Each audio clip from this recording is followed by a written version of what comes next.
আনাস বিন মালিক আল্লাহ রাসূল সাল্লাল্লাহু আলাইহি ওয়াসাল্লাম বলেন, হযরত আনাস বিন মালিক রাদিয়াল্লাহু তাআলা আনহু থেকে বর্ণিত তিনি বলেন যে রাসূলুল্লাহ সাল্লাল্লাহু আলাইহি ওয়াসাল্লাম ইরশাদ করেন, লা তাবাগু ওয়া লা তাহাসাদু, তোমরা একে অপরের সাথে ঘৃণা রাখো না, বিদ্বেষ রাখো না, এবং একে অপরের সাথে হিংসা করবে না। ওয়ালা তাদাবারু, এবং একে অপরের গীবত করবে না। ওয়া কুনু ইবাদাল্লাহি ইখওয়ানা, তোমরা আল্লাহর বান্দা হিসাবে এক হয়ে থাকো, ভাই ভাই হয়ে থাকো।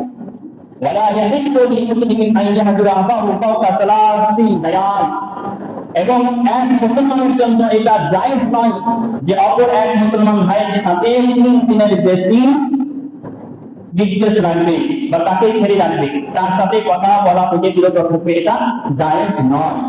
সরাসরি আমরা নবী পাক সাল্লাল্লাহু আলাইহি ওয়াসাল্লামের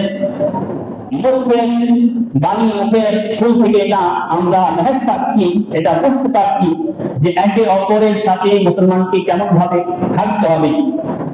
মুসলমান হিসাবে একজন আমার সেই ভাই, তার সাথে আমাকে ভালো ধারণা রাখতে হবে। যেরকম নিজের সামানের হেফাজত করতে হয় সেরকম তারও সামানের হেফাজত করতে হবে, এবং যদি কোন রকম ভাবে কোন সামান্য টুকটাক হয়ে যায় তাহলে সেটা সংশোধন করার চেষ্টা করতে হবে। একদিন 2 দিন হলো 3 দিনে যেন তার সাথে মেল হয়ে যায়। এবং হাদিসের মধ্যে বলা হয়েছে 2 জনের মধ্যে যখন কোনো ঝামেলা হলো তো ওই 2 জনের মধ্যে এই ব্যক্তি উত্তম যে ব্যক্তি আগে বেড়ে নিজের অপর ভাইকে সালাম করে দিল। যদি কেউ সালাম করে দিল এবং তার উত্তরে সে জবাব দিয়ে দিল তাহলে দুজনেই গুনাহ থেকে বেঁচে গেল এবং নেকির হকদার হলো।